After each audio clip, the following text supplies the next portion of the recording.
Hello and welcome back to UCL Review. We have two bumper games to review for you today, and joining me it's Joe Tomlinson, fresh off the Football Social, and an evening with Glenn Johnson. Joe, talk to me. Barcelona 3, Liverpool 0. Yes, another Lionel Messi masterclass, just putting the sword deep into the hearts of Liverpool fans everywhere. Obviously scoring his 599th and 600th Barcelona goals in the process. His 600th goal. Dougie, talk to me about that free kick. It's just mesmerising. It's just inch perfect. And people criticising Alisson afterwards, come on. It is just perfect. There's nothing you can do about it. You almost thought, well, he lined up 25, 30 yards out. Surely not. But never doubt this man. And once again, he proves he's just the GOAT. Yeah, I mean, I don't know whether it takes a little nick off the wall on the way through. I think it might have brushed Joe Gomez's shoulder, but nevertheless, let's take nothing away from it. It's absolutely outrageous technique. Obviously, that was 14 years to the day since he scored his first Barcelona goal against Albacete. He's averaging a goal. In fact, he's averaging 43 goals every season for 14 years. It just beggars belief, doesn't it? Absolutely ridiculous. He's now got 26 goals in 33 games against English clubs, and given that he plays the best of the best English clubs whenever he does, that record is scary. And it was supposedly something that someone used to criticise him with, that he couldn't score against English clubs, and now look at this, 26 and 33. And do you know what's even worse? I believe this season he scored more goals against the top six than Mane and Salah combined, which is just a frightening statistic. What a player. Only former Real Madrid frontman and Schalke player Raul has scored against more Champions League opponents with 33 than Messi's 32. This brace, though, was his first in 3 games against Liverpool. Okay. So I think he'd scored against all of the other English opposition he's faced, except for Liverpool, but he had only played them twice going into this one. And his free kick, as mesmerising it was, as amazing as it was, it just shouldn't come as a surprise at this stage. That is his 8th direct free kick goal this season. 8. That's double that of his closest rival in Europe's top 5 leagues. Their first victory over Liverpool in 5 attempts as well extended their incredible Champions League home record. 32 games unbeaten at the Camp Nou. It's a fortress for them there. And I actually didn't think they were good. This was a great game, but I thought Liverpool, I don't want to say they deserved something out of it, because obviously with Lionel Messi doing a madness consecutively, then you've got to concede at least 2 of those goals. But I don't think a draw would have been harsh on Liverpool. No, they definitely deserved a couple of away goals for sure. 100%. They had some gilt-edged chances, which I'll come onto in the next section. But yeah, 3-0 probably flattered Barcelona. Yeah, I mean, if you're taking 12 shots away at the Nou Camp, I think XG had it down as 2.7 to 1.6 in Barca's favour. Obviously, a couple of really high-quality chances that were well taken by Luis Suarez, really well taken. Well missed as well by Ousmane Dembele. Oh, at the end. Kill the tie. Kill the tie. Yeah. Take a touch and bury it. Yeah, it was a great run as well from him as well. Just didn't have the final nail in the coffin as well. Yeah, it was just such weird refereeing though as well, because it was like a corner in the 95th minute, wasn't it? And then it was almost like he looked at his watch and went, "Oh, it's a 3-on-1 for Barcelona. I'm letting it play there." He just absolutely has to score and make that 4-0. Either way, I think Liverpool can be really proud of themselves, how they performed, missed some incredible chances you're going to touch upon, and Jurgen Klopp said as much in his post-match press conference. As a manager, what you have to judge, and for me, of course, it's very important how we played, and I'm completely happy. I told the boys I'm proud of how we played. I think it was the best away game in the Champions League so far, and not only this year, last year included. Yeah, as Joe intonates there were some big chances missed from Liverpool, particularly from Mane, Milner as well, when Wijnaldum left the ball really effectively. It was a great leave, one of the best leaves I've ever seen. Milner has to put it either side, shoot straight at Ter Stegen. Didn't want it coming to him. I know, and then Salah with effectively sort of half an open goal to aim at, on his right foot, sort of a rebounding shot from a Firmino clearance off the line, I think. Has to finish it.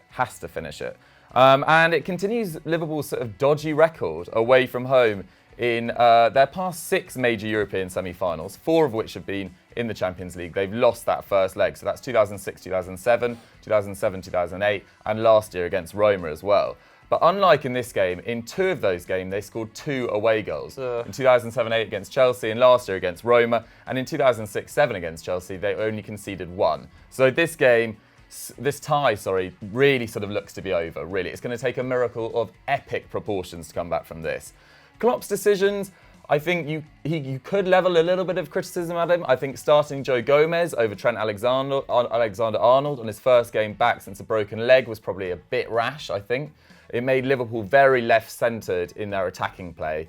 And Gomez did look shaky, as you'd expect for someone coming back on a layoff like that. And Trent, has been in great form recently. And then waiting until the 79th minute until your players are 2-0 down to bring on Firmino, probably a bit late in the game, I thought. Yeah, maybe. I think Bobby had an injury, though, going into it. He did. So maybe he shouldn't have been used at all, and he was just forced to play him. Potentially, but then throwing on Origi last time, Klopp threw everything out of this, and so did Liverpool. To lose 3-0, and he did say it was, their best Champions League away performance. Although they did everything they could, really. I also think the injury to Naby Keita was a big one. He was playing well really to begin affected with, the system. He obviously had to bring Jordan Henderson, who wanted to play higher up the pitch, on, and having to play Gini Wijnaldum as... Wijnaldum's influence last night was so small because he just isn't a striker, is he? He's being used as a tank. Completely out of position. I thought we had a good first 10 minutes and then slightly faded. But Liverpool's did have some star performers, if you can call it that, in a 3-0 loss. James Milner played particularly well, 86% pass accuracy, 3 tackles and interceptions,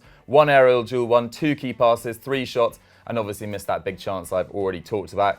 Salah tried everything, really. It wasn't his best night, but 7 dribbles completed on the night, a tackle, 4 shots, but only 1 on target. But we have to give some credit to some Barcelona performers, particularly Arturo Vidal, played fantastically defensively in that Barcelona midfield. They were getting overrun at times. Liverpool edged possession. They had a lot of chances, and particularly after the first section after half-time, I thought Liverpool were right on top. And it was Vidal that was sort of wresting back control in midfield. 7 tackles and interceptions on the night, including a game-high 5 tackles, 2 aerial duels, 1. But man of the match has to go to the magician Messi. 1 tackle, 9 dribbles, 1 key pass, 4 shots, 2 on target, 2 goals. The second leg takes place at Anfield next Tuesday. Do you guys think there is any hope for Liverpool? Let us know in the comments down below. We're pretty sceptical. Moving on to the week's other monster Champions League clash between Tottenham and Ajax. If the people don't know already what happened there, then do. Yeah, so Spurs lost 1-0 at home to Ajax, their second consecutive game they've lost at their new stadium, thanks to a Donny van de Beek goal in the first 15 minutes, which Ajax were really on top of in the first 15 at least. Historically, English sides have a great record against the Dutch, only losing 3 of their past 30 matches.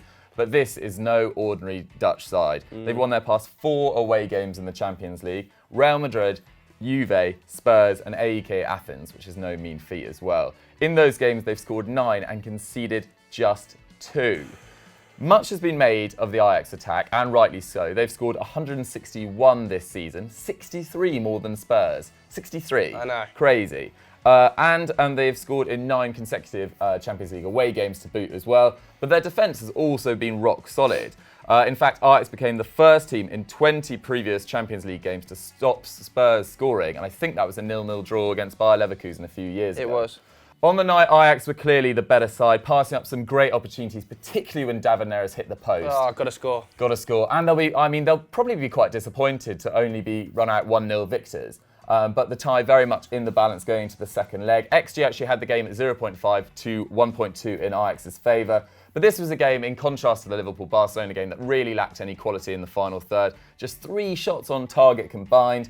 But there was one major incident. Jan Vertonghen with a clash of heads with Onana, and Alderweireld looked like he'd been concussed, was helped off the pitch, looked like he was about to retch at one stage, has led to a massive discussion on how players are treated with concussion. And this is what his manager, Pochettino, had to say afterwards.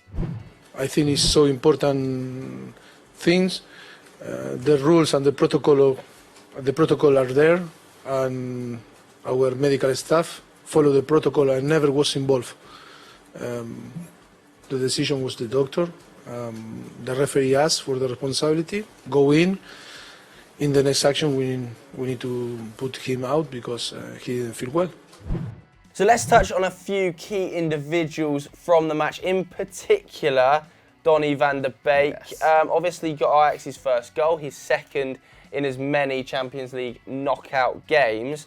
He doesn't get as much praise as some of the other players in this side. You know, you look at your Dusan Tadic, who's been involved in 40, 50 goals. Matthias de Ligt, Frenkie de Jong. But he's been quietly incredibly effective for Ten Hag. Sort of picks up some really nice pockets and pulls players out of position. He's been involved in 26 goals this season in just 3,100 minutes of football.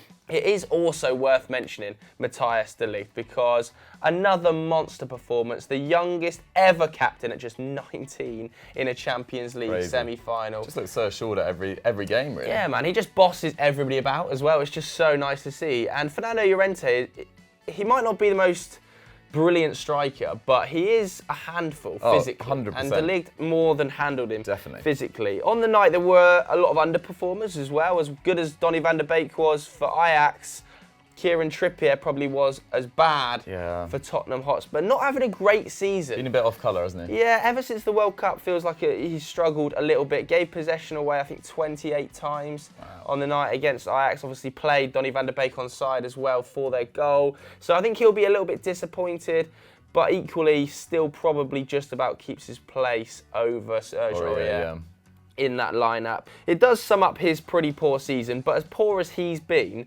Moussa Sissoko has really turned it around. I was on Football Social last night, and Adam Smith was saying that he thought Moussa Sissoko would be in the running for Fans Player of the Year. Really? Ahead of Son? Yeah, ahead of... Well, he thought that Son would probably win the Players Player, and Sissoko might well be in contention for the Fans Player. Wow.